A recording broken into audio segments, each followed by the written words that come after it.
The new year always brought a sense of fresh beginnings, but this time it arrived with an unsettling surprise. My doorbell rang, piercing the quiet of my small, cozy home. Expecting maybe a neighbor or a late courier, I casually swung the door open. My heart plummeted into my stomach. There, on my doorstep, stood two figures from my past I never wished to see again, my sister Claire and my ex-husband Ethan. Claire, with her ever-present smug smile, looked almost triumphant standing next to Ethan. Ethan's presence was like a reopened wound, his expression a mix of arrogance and false pity. 3 years had passed since I last saw them, and here they were, as if they'd never shattered my world. "Why are you here?" My voice was a shaky whisper, betraying my shock.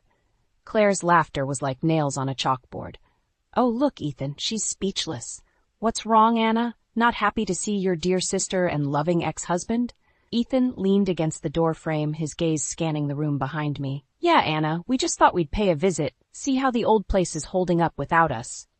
I clenched my fists, fighting the urge to slam the door in their faces. "This is no longer your place, Ethan, and you, Claire, have no business here either." Their smirks only widened at my attempt to stand ground. Ethan's next words were like a slap. "You know, Anna, I really regret ever tying myself to you. What a waste of my best years." Claire chimed in, her voice dripping with mock sympathy. Poor Anna, always the underachiever, even in marriage. Their cruel words stung, but before I could muster a response, a voice from behind startled us all. "Who's at the door, Anna?" It was my father, George, whom I wasn't expecting until later that evening. His unexpected presence threw Claire and Ethan off balance. The smirks faded from their faces as they awkwardly shifted their stance. "Dad, you're back early," I managed to say, my voice laced with relief. George's eyes narrowed as he took in the scene before him. "Claire? Ethan? What in the world are you two doing here?" Their composure crumbled, the confident facade melting away under my father's stern gaze. For a moment there was silence, a tense air hanging between us. It was broken only by Claire's hesitant voice. We just wanted to wish Anna a happy new year." George's disbelief was palpable. "Really? After years of silence, you suddenly remember family ties on New Year's Day?" His tone was icy, hinting at unspoken anger and disappointment. Ethan cleared his throat, attempting to regain his composure. "Well, we also had some news to share, but maybe this isn't the right time." I knew there was more to their visit than just New Year's greetings. Their unexpected arrival, the smug looks, the veiled insults, it was all too familiar. The same old pattern of deceit and manipulation. But this time, I wasn't the same person they had left behind. As they awkwardly excused themselves, promising to return another time, I closed the door with a mixture of relief and dread. Their return could mean only one thing. Trouble was brewing once again. And this time, I had to be ready. After Claire and Ethan left, the house felt oppressively silent. My father, George, sat across from me, his brow furrowed in concern. "Anna, what was that all about? Why are they back?" I sighed, feeling the weight of years of suppressed memories. "I don't know, Dad, but with Claire and Ethan, it's never without a reason." George nodded, his expression darkening. "I remember how things ended, how they betrayed you. You don't owe them anything, Anna." I appreciated his support, but there was a part of the story that even he didn't fully understand, the depth of Claire's manipulation and deceit. It went back to our childhood, a time that should have been filled with innocent memories but was instead marked by Claire's selfishness. "Dad, do you remember my 10th birthday? The porcelain doll Grandma gave me?" I asked, my voice tinged with sadness. George's face softened. "Of course, you loved that doll." I nodded, the memory vivid in my mind. "Claire broke it on purpose, but she cried and told Mom it was an accident, that I was the one who knocked it over." George looked surprised. "I never knew that. Your mother always said it was an accident." "That was just the beginning," I continued, the old wounds reopening. "She always played the innocent, and I was the one who got blamed. She knew exactly how to manipulate everyone around her." I could see the regret in George's eyes, the realization of what he hadn't seen all those years. "I'm sorry, Anna. I should have seen through it. It's not your fault, Dad. We were all fooled by Claire's act." I paused, taking a deep breath. Even with Ethan, she played us both. They deserve each other. George reached across, taking my hand in a firm, comforting grip.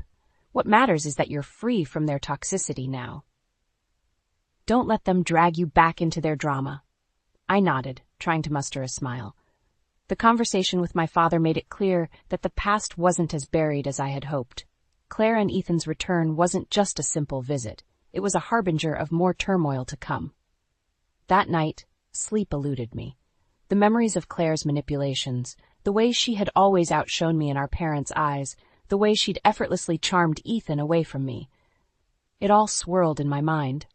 Her return meant she was up to something, and I couldn't help but feel a sense of dread about what was to come.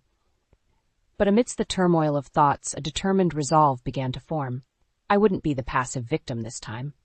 I would stand up to Claire and Ethan, whatever their game was. This time, I was ready to fight back. In the days following Claire and Ethan's visit, their words and smirks haunted me. I threw myself into work, trying to distract myself, but the past refused to stay buried. The memory of my marriage to Ethan, once filled with love and promise, now felt like a thorny path I had been forced to tread barefoot. It started beautifully. Ethan was charming, attentive, and everything I thought I wanted in a partner. We were happy, or so I believed. But then came the subtle changes, the late nights, the unexplained absences, the evasive answers. I trusted him, ignoring the nagging doubts and the whispers of intuition. Then, one evening, the veil lifted. I returned home early from a business trip, the anticipation of surprising Ethan tingling in my heart. But the surprise was mine. I found Ethan and Claire together, their laughter echoing in our living room, a scene that shattered my world. The confrontation that followed was a blur of tears, accusations, and bitter truths. Claire, with her characteristic lack of remorse, simply shrugged, her words slicing through me. You were always too busy with your little job, Anna. Ethan needed someone, and I was there. It's not our fault you couldn't keep your husband's interest. Ethan's justification was equally cold. I thought I loved you, Anna, but Claire, she's different, exciting. You and I were never right for each other. Their betrayal was a double-edged sword, cutting deep into my heart and my trust. The divorce that followed was quick, Ethan and Claire making no secret of their relationship. I was left to pick up the pieces of my broken life, feeling foolish and betrayed. Now, as I sat in my office, the memories gnawing at my mind, anger bubbled inside me. How dare they waltz back into my life after what they did? How dare they think they could just disrupt my peace again? But it was more than anger. It was a burning desire for retribution. I wanted them to feel a fraction of the pain they had caused me. The idea of revenge, once foreign and distasteful, now seemed like the only way to close this painful chapter of my life. I made a decision I would confront them, demand answers. But this time I wouldn't be the blindsided, heartbroken wife. I would be strong, unyielding. They had underestimated me once. They wouldn't make the same mistake again. I picked up my phone and dialed Ethan's number. My voice was steady, my resolve firm. Ethan, we need to talk. Meet me at the cafe on 5th Street. Tomorrow, noon. His surprised stammer was a small victory, but it was enough. Sure, Anna, tomorrow then. The call ended, and for the first time in days I felt a sense of control. The game had begun, and this time I was playing to win. The cafe was bustling with the midday crowd when I arrived. I spotted Ethan seated at a corner table, his posture tense. As I approached, his attempt at a casual smile didn't reach his eyes. Anna, thanks for coming. I wasn't sure you'd want to see me, he started, his voice laced with feigned concern. I don't, I replied sharply, taking a seat across from him. But I need answers. Why are you and Claire back in my life? Ethan shifted uncomfortably. Look, Anna, things haven't been great for us. After we left, we had some tough times. I felt a bitter satisfaction seeing him uneasy. Tough times? You expect sympathy from me? No, of course not, he stammered. It's just that Claire is pregnant. We thought it's time to mend fences, for the sake of family. His words hit me like a cold wave. Claire, pregnant? A part of me felt a pang of hurt, but it was quickly overshadowed by skepticism. And you think I would? What? Welcome you with open arms? I asked, my voice laced with disbelief. It's not just that, Ethan said, avoiding my gaze. There's the matter of the inheritance, your father's estate. So there it was, the true reason behind their sudden reappearance. It wasn't guilt or a desire for reconciliation. It was greed. You have some nerve, Ethan. You cheat, you leave, and now you come back for money? I felt my anger rising, my voice growing louder despite the public setting. People can change, Anna. We've been through a lot. We just want a chance to start over, to be a family, he pleaded. A family built on lies and deceit, I retorted, my heart racing with anger. Just then my phone vibrated. It was a message from Claire. We need to talk. Alone, my place, tonight. I looked up at Ethan, my decision made. Tell Claire I'll see her tonight. But make no mistake, Ethan, this isn't a family reunion. This is me settling the score. Ethan's face fell, a mixture of surprise and concern etching his features. As I stood up to leave, I felt a strange sense of empowerment. For too long, I had been the victim of their selfish actions. But now the tables were turning. I walked out of the cafe, leaving Ethan behind, my mind racing with possibilities. Tonight's meeting with Claire would be more than just a confrontation. It would be the beginning of my revenge, a chance to reclaim my dignity, and make them regret ever crossing me. After leaving Ethan at the cafe, a mix of emotions swirled within me. Anger, betrayal, but above all, a newfound determination. As I drove home, my mind raced with plans for the evening's confrontation with Claire. I needed to be prepared, to stand my ground against her manipulative tactics. As the evening approached, I stood in front of my mirror, steeling myself. The reflection showed a woman changed by adversity, no longer the naive girl who once fell for Ethan's charm or got overshadowed by Claire's deceit. Tonight I was facing my past, ready to confront and overcome it. Claire's house was a stark contrast to mine, lavish, ostentatious, a testament to her and Ethan's superficial values. I knocked on the door, my heart pounding but my resolve firm. The door swung open and there she stood, Claire as poised and arrogant as ever. Anna, come in. I'm glad you could make it. Her tone was condescending, as if she was doing me a favor by allowing me into her home. I stepped inside, my eyes scanning the extravagant decor. So, Claire, why am I here? What do you want from me? I asked, cutting to the chase. Claire led me to the living room, her movements graceful yet calculated. I wanted to talk to you, sister to sister. It's been too long, and with the baby coming, I thought it's time we bury the hatchet. I almost laughed at her audacity. Bury the hatchet? After you stole my husband and now come back for my father's inheritance? Claire's expression hardened for a moment before she regained her composure. Anna, let's be practical. Ethan and I need financial stability for our child. Your father's estate can help with that. Her blatant greed was repulsive. You expect me to just hand over what's rightfully mine, after everything you've done? It's not just about the money, Anna, Claire said, her voice dripping with false sincerity. It's about family. We're still sisters, after all. I stared at her, incredulous. You lost the right to call me sister the moment you betrayed me. There was a silence, a tension that hung heavily between us. Then Claire's facade cracked, her true nature surfacing.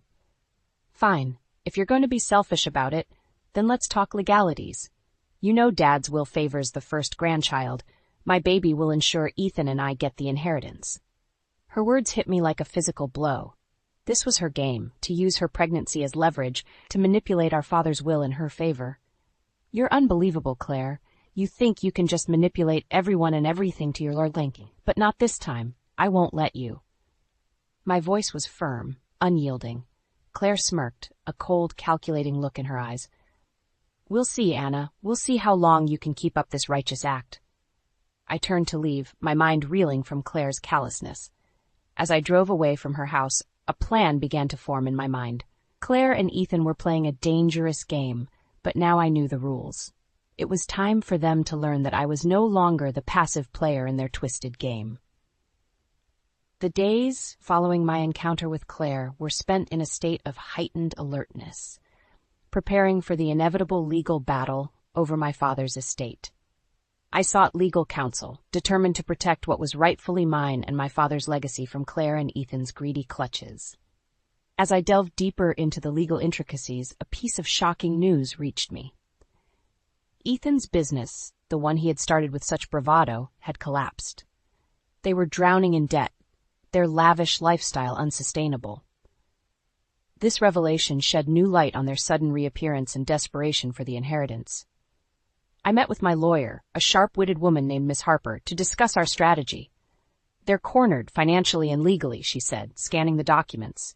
Your sister's claim about the will favoring the first grandchild doesn't stand on solid legal ground. We can fight this.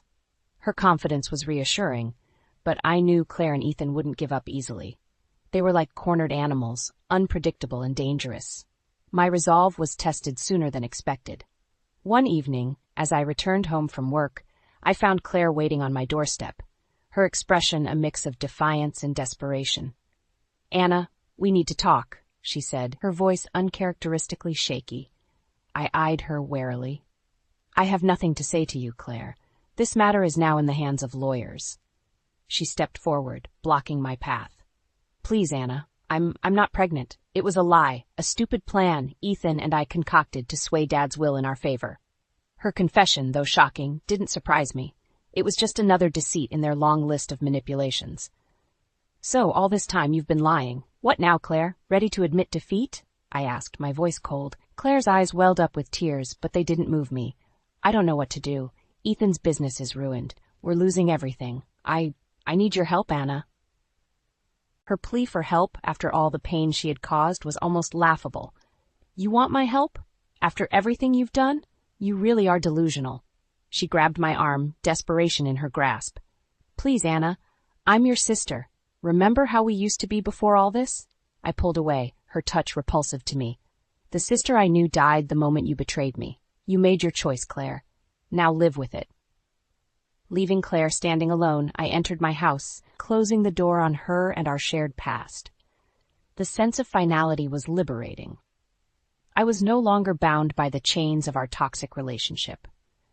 That night, as I sat alone in the quiet of my living room, I realized that this was more than just a battle for inheritance. It was a fight for my own liberation, a chance to finally close the chapter on Claire and Ethan's treachery and move on with my life. The following weeks were a whirlwind of legal proceedings and tense negotiations. Claire and Ethan's desperation became more evident as their financial woes escalated. Despite this, I remained steadfast, bolstered by Miss Harper's expertise and my own newfound strength. Then came the day of the decisive court hearing. The courtroom was cold and sterile, a stark contrast to the heated emotions simmering beneath the surface. Ethan and Claire sat together, a facade of unity, but the strain was evident in their haggard appearances. As the proceedings began, Miss Harper was methodical and precise, dismantling each of Claire and Ethan's arguments with legal acumen. Claire's lie about her pregnancy was exposed, further weakening their position. I watched Claire as the reality of her situation dawned on her. The confident, manipulative sister I once knew was gone, replaced by a shell of her former self, consumed by the consequences of her actions. During a recess, Claire approached me, a plea in her eyes. "Anna, please. I know I don't deserve your mercy, but we're ruined. We have nothing." Her words, once capable of swaying me, now fell on deaf ears. "You brought this on yourselves, Claire. You chose greed and deceit. Now you must face the results." The final judgment was a resounding victory for me. The judge ruled in my favor, ensuring that the inheritance remained rightfully mine. Claire and Ethan left the courtroom defeated, their schemes reduced to ashes. But as I walked out, a sense of closure filled me. This wasn't just a legal victory. It was a personal triumph over the ghosts of my past. Claire and Ethan's downfall was the karmic justice they deserved. But for me, it was a liberation from the chains of betrayal and hurt. In the days that followed, I focused on rebuilding my life, free from the shadows of Claire and Ethan. The wound they left would always be a part of me, but it no longer defined me. I had emerged stronger, more resilient, and with a clearer understanding of who I was and what I stood for. And so, as I sat in my garden one evening, watching the sunset, I realized that true victory wasn't in revenge or the suffering of those who wronged me. It was in the peace and strength I found within myself, the ability to move forward, and the promise of new beginnings.